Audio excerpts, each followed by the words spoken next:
For decades, we have built collective effort around one powerful belief, that if people just knew more about money, they would make better financial decisions. So we taught budgeting, we taught saving, we taught investing. We built apps, tools, courses, an entire financial literacy program, driven by real care and real intention. And yet, here we are. People are more financially informed than ever, and more financially anxious than ever.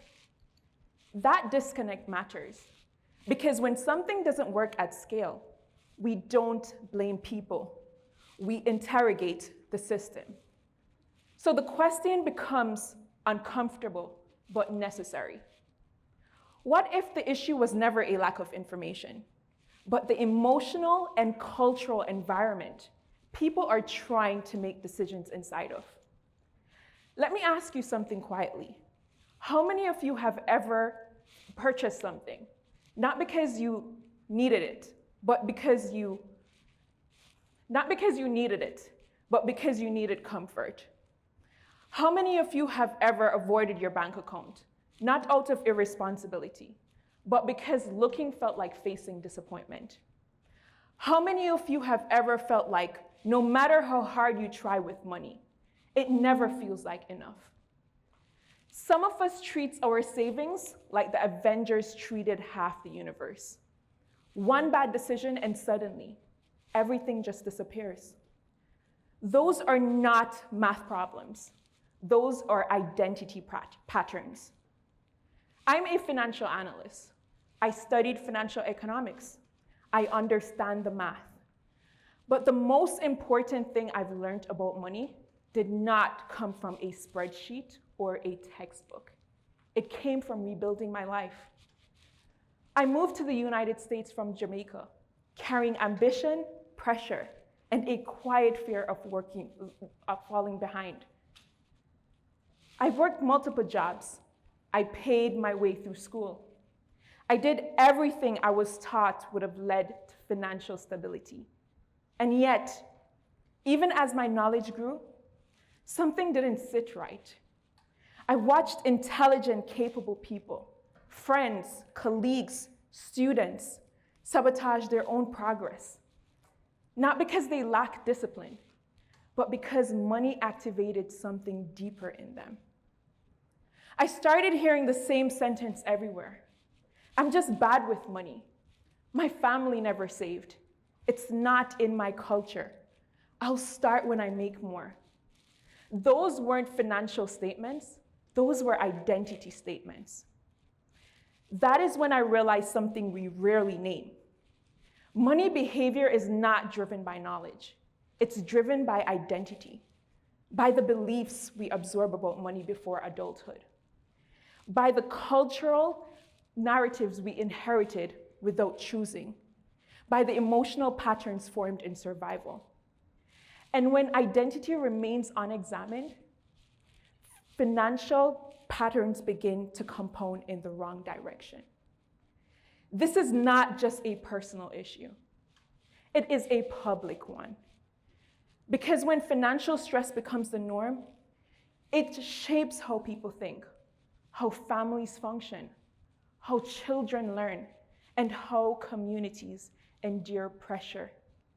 A society cannot build long-term stability when its people are stuck in financial survival mode, constantly reacting instead of planning, coping instead of building.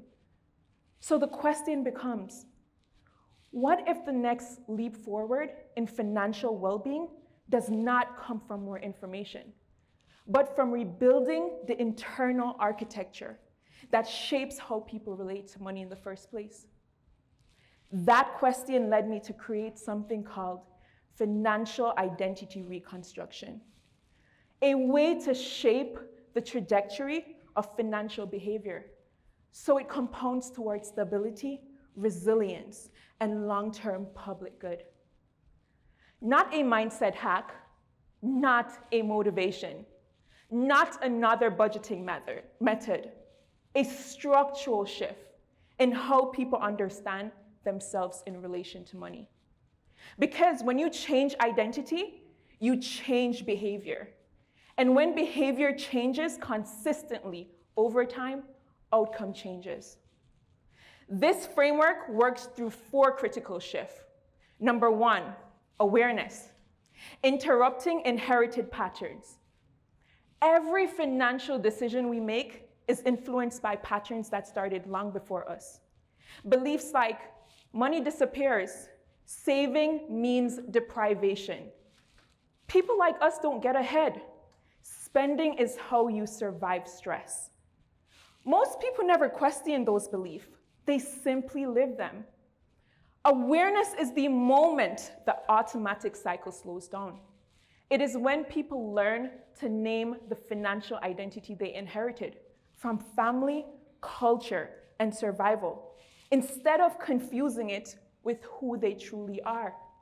You cannot change direction until you realize you are moving. Number 2, detachment, separating survival from strategy. Many people don't overspend because they're reckless. They overspend because spending became the only time they felt relief. Many people don't avoid saving because they don't care about the future. They avoid saving because the future never felt safe to imagine. Many people don't struggle with money because they're weak. They struggle because their nervous system learned money meant danger, shame, or instability. Overspending, avoidance, fear, hyper-control, these are often protective strategies in an unstable environment. Detachment does not shame those patterns. It releases them. This stage teaches people to separate who they had to be to survive from who they need to be to build. When identity is no longer fused to past instability, real change becomes possible.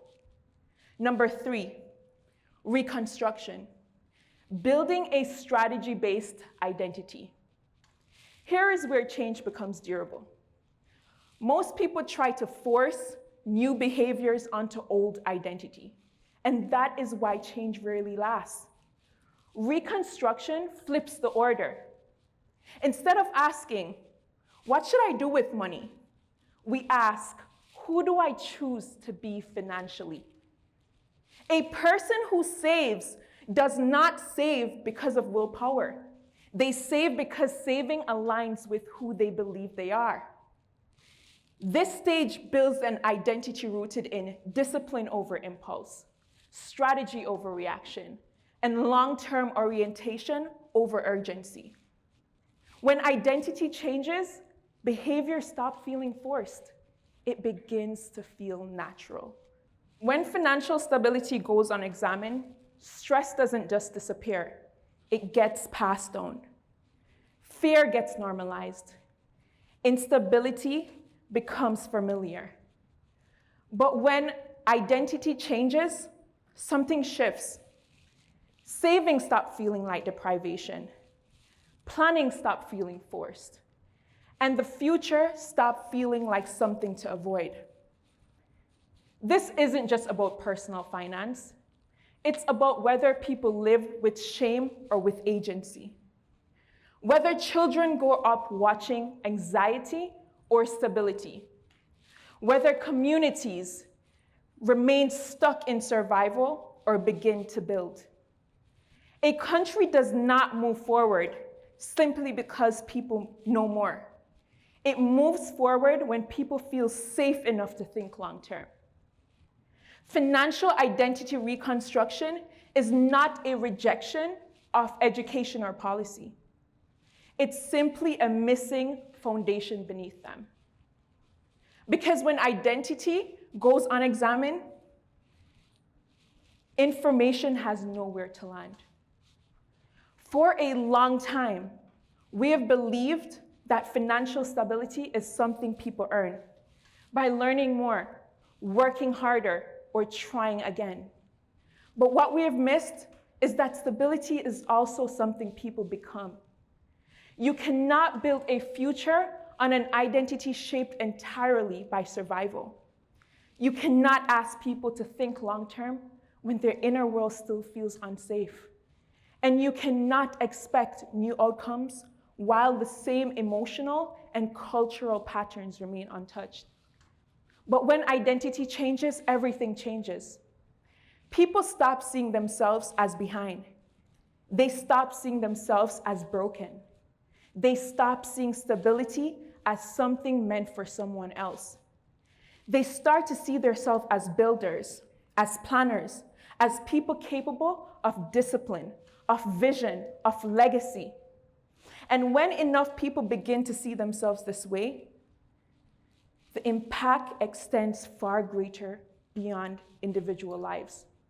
It reshapes families, it strengthens communities, and it alters what society believes is possible.